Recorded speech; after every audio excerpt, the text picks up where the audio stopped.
Good morning to all. आज हम नॉर्सेट के लिए कुछ इम्पोर्टेंट जो क्वेश्चंस हैं उनके बारे में डिस्कस करेंगे। फर्स्ट क्वेश्चन आपका आता है, which of the following is not considered as meta paradigm of nursing. इनमें से क्या है जो मेटा पैराडिग्म ऑफ नर्सिंग के रूप में इंक्लूड नहीं किया जाता है। एक्चुअली मेटा पैराडिज्म का मतलब होता है जो कि एक तरीके से नर्सिंग के लिए एक पिलर का काम करते हैं। वो कौन कौन से चीज़ें हैं इनमें से जिनको इंक्लूड किया जाता है। तो यहाँ पर जो मेटा पैराडिज्म के लिए नर्सिंग के अंदर जो यूज़ किया जाता है वो चार चीज़ें यूज़ की जाती हैं और उनमें आपका आता है, सबसे पहले आता है आपका पर्सन आता है, इन्वायरमेंट है, हेल्थ है और नर्सिंग है।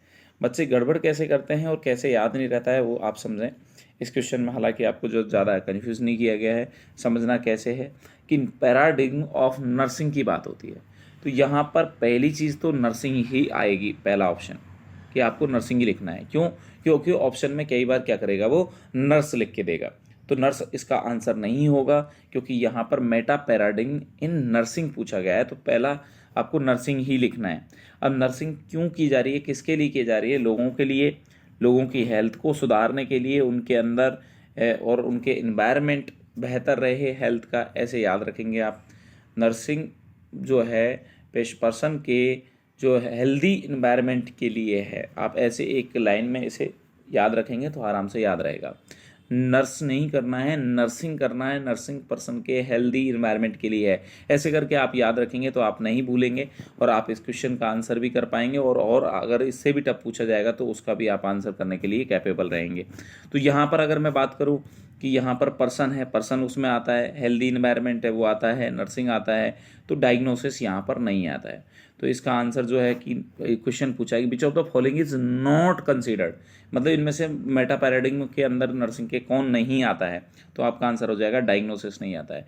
एक तो क्वेश्चन इस तरीके से पूछा जाता है, दूसरा इसमें जो है कई बार नर्स भी लिख के दिया जाता है, नर्स, एनवायरनमेंट, पर्सन और हेल्थ, इस तरीके से दिया जाता है। तो बच्चों को लगता है कि सारे के सारे जो है कंपोनेंट होते होंगे क्योंकि वो नर्स में और नर्सिंग में कन्फ्यूज रहते हैं। तो मैं बार बार कह रहा हूँ कि भाई नर्सिंग के पैराडिग्म में तो आपको नर्सिंग इंक्लूड करना है, नर्सिंग से ही शुरुआत करनी है और नर्सिंग से शुरुआत करके आपको आगे बढ़ना है। तो पहला क्वेश्चन कंप्लीट है। दूसरा क्वेश्चन आता है कि cretinism is due to the deficiency of, कि कौन सा हार्मोन है जिसकी डेफिशिएंसी की वजह से क्रेटिनिज्म होता है। तो यहाँ पर आता है थायरोक्सिन, एपिनेफ्रिन, एस्ट्रोजन, रेनिन, ये कौन सा हार्मोन है जिसकी कमी। अब यहाँ पर मैं बार बार बता चुका हूँ आप लोगों को कि यहाँ पर दो कंडीशन होती है, उनमें बच्चे कन्फ्यूज रहते हैं। एक तो होती है डफार्फिज्म और दूसरी कंडीशन होती है क्रेटिनिज्म। और एक कंडीशन बेटा होती है क्रेटिनिज्म और एक कंडीशन तो होती है पिट्यूटरी ग्लैंड की वजह से जो ग्रोथ हार्मोन है, जो ग्रोथ हार्मोन है वो प्रॉपरली नहीं आ रहा है, और एक है थायरोक्सिन है जो नहीं आ रहा है, इसलिए यहाँ पर दिक्कत होती है। समझ रहे हैं मेरी बात? तो एक तो क्रेटिनिज्म है, क्रेटिनिज्म जो होता है हमारा वो थायराइड हार्मोन की कमी से होता है। जो थायराइड हार्मोन है उसकी कमी से बचपन में जब होती है उससे होता है। डफार्फिज्म जो होती है वो ग्रोथ हार्मोन जो है हमारा, मतलब पिट्यूटरी हार्मोन की वजह से होता है, तो ग्रोथ हार्मोन की वजह से होता है। ठीक है, तो ग्रोथ हार्मोन जब कम आता है बचपन के दौरान तो जो कंडीशन डेवलप होती है वो आपकी डफार्फिज्म कंडीशन होती है, जिसे हम क्या बोलते हैं, बौनापन बोलते हैं। जबकि थायरोक्सिन हार्मोन कम आता है बचपन से ही तो उसे क्रेटिनिज्म बोला जाता है। ग्रोथ हार्मोन का बचपन के दौरान ज़्यादा सिक्रीशन होना जीजेंटिज्म कहलाता है। और acromegaly, A for acromegaly, A for adult, जब ग्रोथ हार्मोन का सिक्रीशन अडल्ट के अंदर ज़्यादा होता है तो इस कंडीशन को हम क्या बोलते हैं, एक्रोमेगैली बोलते हैं। ठीक है, ये बात आपको पता होना चाहिए। एपिनेफ्रिन और एफिनेफ्रिन फियोक्रोमोसाइटोमा के अंदर बड़े हुए रहते हैं। दूसरा आपका एस्ट्रोजन आपका ओवेरी से होने वाला, सिक्रीट होने वाला हार्मोन है।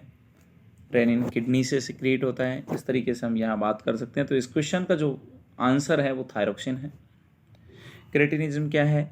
क्रेटिनिज्म का मतलब है यहाँ पर कि जो जन्मजात कंजेनाइटल डिजीज है ड्यू टू द एब्सेंस और deficiency of the normal thyroid secretions characterized by the physical deformity, mental retardation obtained by the goiter।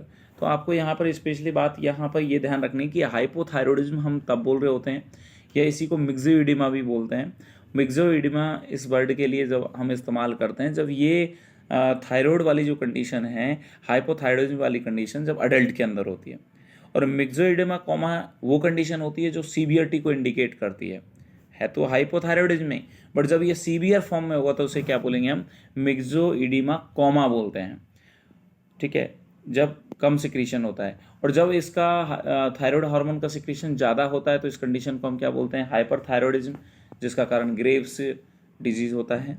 तो इस तरीके से हम दो कंडीशन है, एक बचपन में है एक अडल्ट में है। अडल्ट में है तो इसे मिक्सोइडिमा बोलते हैं, और बच्चों के अंदर है तो क्रेटिनिज्म के नाम से इसे जाना जाता है।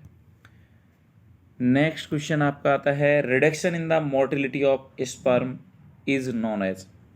मोटिलिटी मतलब उसके अंदर जो मूवमेंट की जो कैपेसिटी है स्पर्म की, उसके अंदर कम होना क्या कहलाता है। बच्चे बार बार में इसमें गड़बड़ करते हैं बेटा, इसको ज़रूर समझें। देखो यहाँ पर आपको समझने की जो बात है वो कुछ ही बातें हैं जो आपको समझनी है। यहाँ पर क्या बात समझनी है आपको, एक तो होता है एस्पर्मिया। लगता ऐसा है एस्पर्मिया कि यहाँ पर स्पर्म नहीं आए होंगे, बट उल्टा होता है। बार बार कह रहा हूँ कि ऐसा लगता है वो नहीं होता है। एस्पर्मिया में लग रहा है कि स्पर्म नहीं है, जबकि यहाँ पर स्पर्म नहीं, यहाँ पर सीमेन नहीं होगा। और एजू स्पर्मिया में क्या नहीं होगा, जो आपके स्पर्म हैं उनकी कमी रहेगी। मतलब देखो, मैन तो क्या होता है, सीमन उठता है, टोटल सीमन आता है। सीमन में वो फ्लूइड और स्पर्म दोनों का काउंट जो मिक्सचर होता है उसे सीमन बोलते हैं। जब सीमन नहीं आए, एब्सेंस ऑफ सीमन, वो कहलाता है एस्पर्मिया।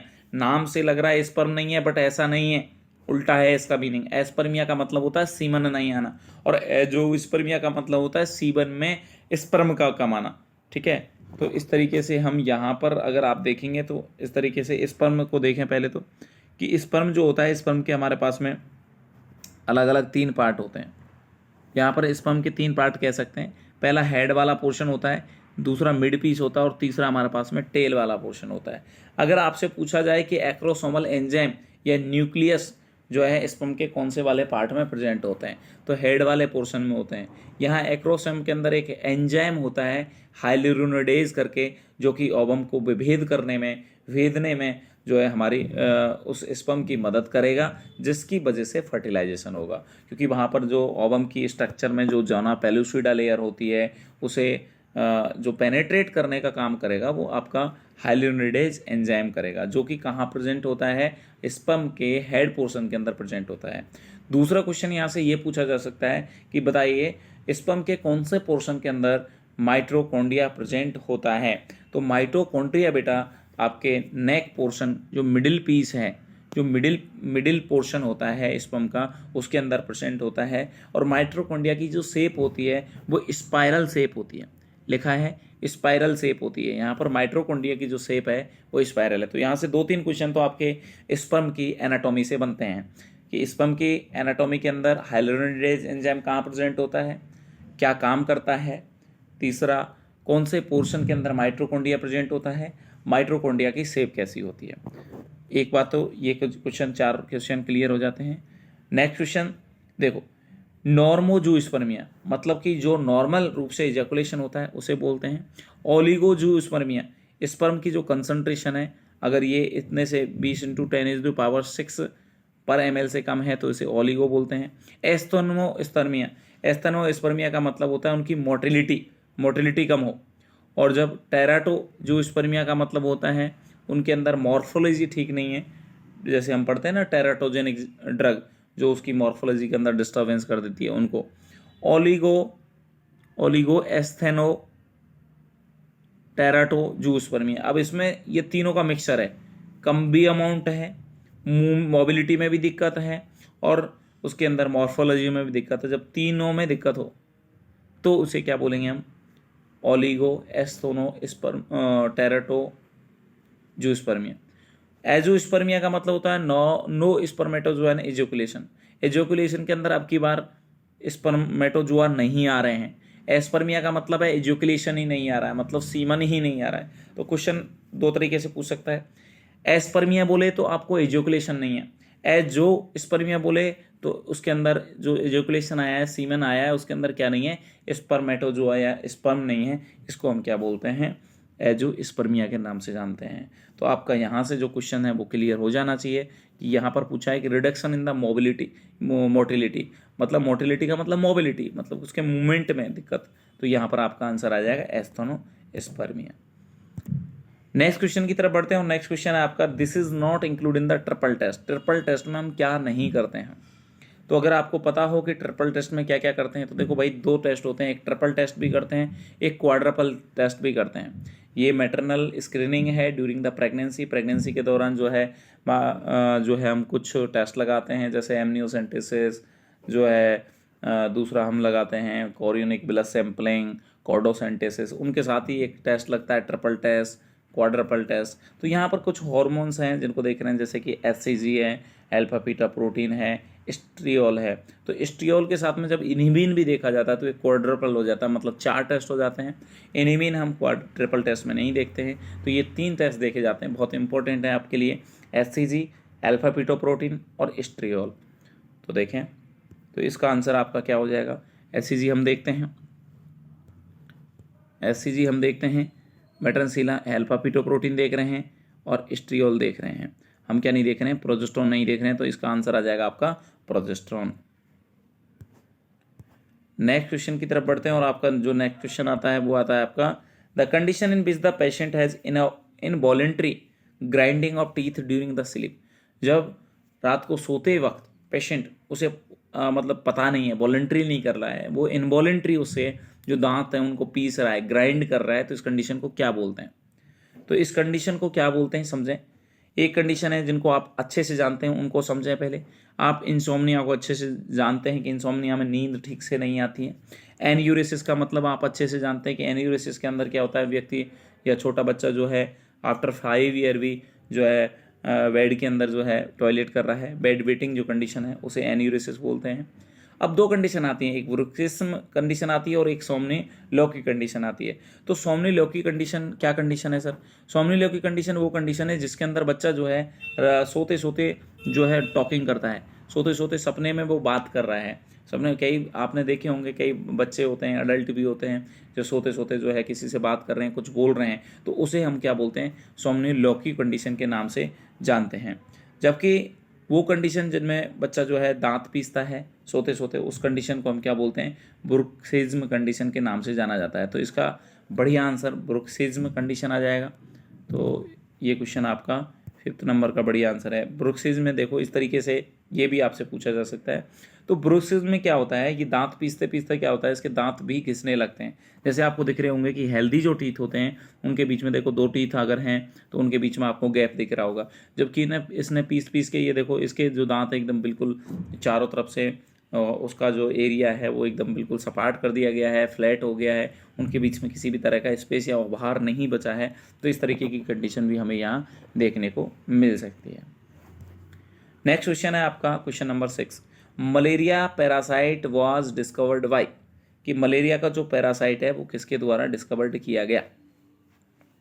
अब यहाँ पर बच्चे फिर गड़बड़ करते हैं कि मलेरिया का पैरासाइट किसने डिस्कवर्ड किया है, इसके लिए भी जो है बच्चों में कन्फ्यूजन क्रिएट होता है। तो यहाँ आप पहले समझें कि रॉबर्ट कोच है, रॉबर्ट कोच ने, ये फादर ऑफ बैक्टीरियोलॉजी बोला जाता है रॉबर्ट कोच को, और इसने कई चीज़ें हैं जो हमारे लिए बताई हैं और इनका योगदान बहुत बड़ा है। एक तो इसने ट्यूबरकुलाई बैसिलस के बारे में, विब्रियो कॉलेरी के बारे में, एंथ्रेक्स बैसिलस के बारे में बताया, इसने स्टेनिंग टेक्निक के बारे में बताया है, ठीक है। तो ये कुछ चीज़ें हैं जो इसने बताई है। आइसोलेशन प्योर स्ट्रेन का कैसे कर सकते हैं, वो इसने कई चीज़ें हैं जो यहाँ पर डिस्कस की हैं। आपको कुछ याद रहे ठीक है, नहीं तो आप ये याद रख सकते हैं ट्यूबरकुलाई, एंथ्रेक्स और TAB का नाम से भी याद रख सकते हैं, विब्रियो कॉलेरी, ये उसने कुछ बताया है हमें। रोनाल्ड रॉस की बात करें तो रोनाल्ड रॉस ने ओनली बताया है कि किस तरीके से ट्रांसमिशन जो है इसका जो मलेरिया का ट्रांसमिशन होता है वो मॉस्किटो के द्वारा होता है। इसके लिए इसे जो है नोबेल प्राइज़ भी मिल चुका है। तो ध्यान रहे, ये इम्पोर्टेंट बात है, इसको याद रखना इम्पोर्टेंट है कि रोनाल्ड रॉस ने मॉस्किटो के बारे में बताया कि मॉस्किटो के द्वारा फैल रहा है। इसने उसके बारे में पैरासाइट के बारे में नहीं बताया। देखो मैंने अभी CHO का पेपर हुआ था तब भी आपको डिस्कस किया था कि अगर आपसे मलेरिया का कारण पूछे, ऑप्शन में पहला फीमेल एनोप्लीज लिखा हुआ है, तो बच्चे ज़्यादातर आंसर फीमेल एनोप्लीज करने वाले हैं, जो कि आंसर गलत हो जाएगा। इसका कॉजेटिव ऑर्गेनिज्म फीमेल एनोप्लीज नहीं है, ये वेक्टर है जो कि उस डिजीज कंडीशन को एक पर्सन से दूसरे पर्सन के अंदर ट्रांसमिट करने का काम कर रहा है। जो कारण है वो प्लाज्मोडियम है, जो वेक्टर है वो फीमेल एनोप्लीज है। तो दो तरीके से ये क्वेश्चन जो है आपसे पूछा जाता है, एक पॉजिटिव ऑर्गेनिज्म पूछा जाता है, एक आपसे वेक्टर पूछा जाता है। तो जब आपसे वेक्टर पूछा जाता है तो आपको आंसर करना है फीमेल एनोप्लीज, और जब आपसे कॉज पूछा जाता है तो आपको करना है प्लाज्मोडियम। यहाँ पर पैरासाइट की बात कर रहा है कि पैरासाइट की खोज किसने की, ये नहीं पूछ रहा है कि जो मलेरिया का वाहक है उसके बारे में किसने बताया। तो वाहक के बारे में रोनाल्ड रॉस ने बताया था, और जो पैरासाइट है उसके बारे में किसने बताया था, लेवेरियन ने बताया था। तो लेवेरियन ने बताया था पैरासाइट के बारे में, और जो फीमेल एनाफ्लीज मॉस्किटो है, मॉस्किटो के बारे में किसने बताया था, रोनाल्ड रॉस ने बताया था। ये आपको याद रहना चाहिए, इंपॉर्टेंट क्वेश्चन है। नेक्स्ट जो क्वेश्चन आता है आपका, quarantine was first applied for, कौन सी डिजीज है जिसके लिए क्वारंटाइन जो है अप्लाई किया गया। तो आंसर आता है प्लेग। पहले भी हम अप्लाई कर चुके हैं क्वारंटाइन को। क्या होता है क्वारंटाइन और क्या होता है आइसोलेशन। देखो क्वारंटाइन में उस व्यक्ति को आइसोलेट किया जाता है या उस व्यक्ति को अलग रखा जाता है जिस व्यक्ति का लगता है कि एक्सपोजर हो चुका है उस व्यक्ति के साथ में या उस माइक्रो ऑर्गेनिज्म के साथ में। अभी हालांकि इस व्यक्ति के अंदर किसी भी तरह के साइन सिम्टम प्रेजेंट नहीं होते हैं, और उस क्वारंटाइन में उतने दिनों तक आइसोलेट रखा जाता है जितना दिन तक उस माइक्रो ऑर्गेनिज्म के इन्फेक्टिविटी के चांस होते हैं। मतलब वो व्यक्ति के अंदर आया है तो कितने दिनों तक वो फैला सकता है, तो उसकी मैक्सिमम जो सीमा होती है, ड्यूरेशन होती है, उस तक उसे जो है हम क्वारंटाइन करते हैं। जबकि आइसोलेशन में उस व्यक्ति को आइसोलेट किया जाता है जिसके अंदर साइन सिम्टम शो कर चुका है, बीमारी हो चुकी है, तो उसके अंदर हम क्या करते हैं, इस व्यक्ति को आइसोलेट करते हैं। तो इस तरीके से आपसे पूछा जा सकता है। Kaplan Meier method is for, Kaplan Meier method किसके लिए यूज़ किया जाता है। तो भाई ये हम सर्वाइवल जो रेट होती है उसके लिए करते हैं। तो Kaplan Meier plot can be interpreted as follow, इसमें दो लाइन बनाते हैं, ग्राफ बनाते हैं हम। एक हमारी हॉरिजॉन्टल लाइन होती है, एक हमारी वर्टिकल होती है। तो इसके अंदर हम डेज लिखते हैं, हॉरिजॉन्टल में हम डेज मेंशन करते हैं और वर्टिकल में शो करते हैं कि कितने दिन क्या सर्वाइवल रेट रहेगी, इन दोनों को हम पीपल सर्वाइविंग। तो ये प्रोपोर्शन हम निकालते हैं, एक ग्राफ बनाते हैं, और वो सर्वाइवल को जो दिखाने के लिए ग्राफ प्लॉटिंग कर रहे हैं उसे हम बोलते हैं कैप्लेन मेयर प्लॉटिंग। तो ये भी आपको पता होना चाहिए कैप्लेन मेयर प्लॉटिंग किसके लिए की जा रही है। Which among the following sign and symptom will be present in the patient with the hypovolemia, जब व्यक्ति के अंदर हाइपोवोलेमिया होगा, हाइपोवोलेमिया का मतलब उसमें वॉल्यूम कम हो गया है, वॉल्यूम कम हो गया है तो देखो भाई हाइपरटेंशन तो नहीं होगा, हाइपोटेंशन होगा। बाउंडिंग पल्स और वीक पल्स, दो तरह की पल्स होती हैं। बाउंडिंग पल्स तब आती हैं जब आपकी वेसल्स के अंदर जो वॉल्यूम है वो फुल है, जैसे कि हाइपरटेंशन कंडीशन है तो बाउंडिंग पल्स देखने को मिलेगी। जबकि वॉल्यूम कम है तो आपको जो पल्स देखने को मिलेगी वो फेबल या उसे वीक पल्स के नाम से जानते हैं। नॉर्मल आउटपुट आपका 30 ml पर हावर होता है। अब आप खुद सोचिए, वॉल्यूम कम हुआ है और वॉल्यूम कम हुआ है तो आपका जो यूरिन का आउटपुट है वो 30 ml पर हावर तो रहेगा नहीं, इससे कम होने वाला है। तो यहाँ पर यूरिन आउटपुट जो है आपको 30 ml पर हावर दिख रहा है, तो इसका मतलब ये तो नॉर्मल की तरफ इंडिकेट कर रहा है। बाउंडिंग पल्स दिख रही है मतलब कि ये तो आपको हाइपरवोलेमिया की तरफ इंडिकेट कर रही है, और हाइपरटेंशन है ये भी आपको हाइपोवोलेमिया की तरफ इंडिकेट कर रहा है। हमें छांटना है साइन सिम्टम ऑफ हाइपोवोलेमिया। तो देखो भाई हार्ट रेट यहाँ पर इंक्रीज हो जाएगी हाइपोवोलेमिया के अंदर, उस कंडीशन को कंपनसेट करने के लिए। तो यहाँ पर बढ़िया आपका आंसर जो आएगा, आंसर आएगा इंक्रीज हार्ट रेट। तो आप देख सकते हैं इस तरीके से हम क्या क्या इसमें देख सकते हैं। बहुत सारे कारण हैं यहाँ पर जो आपको बताए गए हैं। कारण में देखें तो dehydration, trauma, excessive fluid accumulation, medical condition, renal disease, congestive heart failure, ये सारी कंडीशन हो सकती है। ट्रीटमेंट अगर हाइपोवोलेमिया है तो IV फ्लूइड दो, ब्लड ट्रांसफ्यूजन कर सकते हैं, ऑरल रिहाइड्रेशन मेंटेन कर सकते हैं। साइन सिम्टम में आपको देखेंगे, अगर ब्लड टेस्ट करना है तो आप क्या कर सकते हैं, CBC वगैरह और जो है केमिस्ट्री पैनल वगैरह आप कर सकते हैं। यहाँ पर ये सारी चीज़ें की जा सकती हैं। आज का लास्ट क्वेश्चन है। अगर आपको हमारी क्लास अच्छी लगी है तो प्लीज़ लाइक एंड सब्सक्राइब करें और अपने दोस्तों के साथ में भी चैनल को शेयर करें। Which of the following equipment is most essential to prevent the risk of the cardiac arrhythmia in patient receiving multiple transfusion of the blood? जब कोई व्यक्ति है जिसके अंदर मल्टीपल ट्रांसफ्यूजन किए जा रहे हैं तो उसके अंदर जो है डिसअरिथमिया को जो है प्रिवेंट करने के लिए आप क्या कर सकते हैं।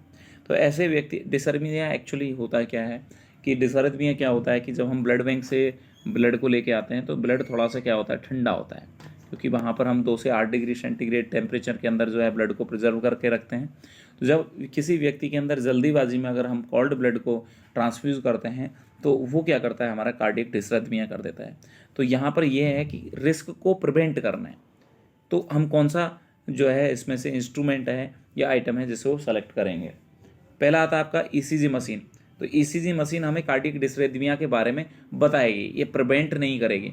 कार्डियक मोनीटर पे हमें जो है उसके बारे में पता लगेगा कि इसकी डिसरिथमिया होने वाला है, बट ये बताएगा नहीं, ये रोकेगा नहीं, प्रिवेंट नहीं करेगा। ब्लड वार्मर ब्लड को गर्म करने के लिए है, तो यही तो है जो आपका ब्लड ठंडा होने की वजह से जो है उस व्यक्ति के अंदर डिसरिथमिया होता था उसको प्रिवेंट कर सकता है। सिरिंज पंप जो है ओवरलोड को कम कर सकता है, ज़्यादा फ्लूइड को जाने से रोकेगा। तो यहाँ पर जो आपको फोटो देख रहे हैं आप देख सकते हैं, ये आपका फ्लूइड वार्मर या ब्लड वार्मर है, जिसमें हम नॉर्मल आईवी फ्लूइड को भी गर्म कर सकते हैं और इसको भी करते हैं। अब यहाँ पर 2 चीज़ और समझें कि जो हमारे इन्फ्यूजन पंप होते हैं वो 2 टाइप के होते हैं, एक को सिरिंज पंप बोला जाता है और दूसरे को हम वॉल्यूमेट्रिक पंप बोला जाता है। फ़र्क कितना सा है, सिरिंज पंप में हम जो मेडिसिन या कोई भी फ्लूइड जो दे रहे हैं पेशेंट को वो सिरिंज में फिल करते हैं और वो सिरिंज जो है आपकी उस पंप के अंदर फिट हो जाती है। तो लग भी रहा होगा, इसमें देख भी रहे हैं आपकी सिरिंज फिट हो चुकी है और सिरिंज जो है फिर आपने उसको कनेक्ट कर दिया आपने पेशेंट की आईवी लाइन से। तो यहाँ तो सिरिंज के माध्यम से जब मेडिसिन दी जाती है तो सिरिंज पंप कहलाता है। और एक ऐसा होता है जिसमें आप क्या करते हैं, बोतल को ही कनेक्ट कर देते हैं। दिख रही होगी आपको यहाँ पर बोतल, पूरा जब लार्ज वॉल्यूम में फ्लूइड देना है तो बोतल को ही आपको एक पंप आता है जिसमें कनेक्ट करते हैं और सीधा फिर कनेक्ट हो जाता है, उसे वॉल्यूमेट्रिक पंप बोलते हैं। तो infusion pump are 2 type. Infusion pump के 2 टाइप होते हैं, एक सिरिंज पंप होता है और एक वॉल्यूमेट्रिक पंप होता है। सिरिंज पंप ये है और वॉल्यूमेट्रिक पंप ये है। सर ये क्यों बता रहे हैं, ये इसलिए बता रहे हैं कि पेपर में अगर फोटो दे दिया जाए और ये वाला फोटो दिया जाए, फ्लूइड लगा हुआ है ऐसा चल रहा है और आपसे पूछ लिया जाए क्या ये सिरिंज पंप है, तो आप गलत कर देंगे। सिरिंज पंप नहीं है, ये वॉल्यूमेट्रिक पंप है, और सिरिंज लगी मिले तो ये सिरिंज पंप है। और अगर दोनों में से ऑप्शन पूछा जाए तो ये इन्फ्यूजन पंप का ही टाइप है। तो इस तरीके से हमें दोनों याद रहने चाहिए। तो आज के लिए थैंक यू सो मच। अगर आपने को हमारी वीडियो पसंद आई है तो आप प्लीज़ लाइक एंड सब्सक्राइब करें और अपने दोस्तों के साथ में शेयर करें। Thank you so much.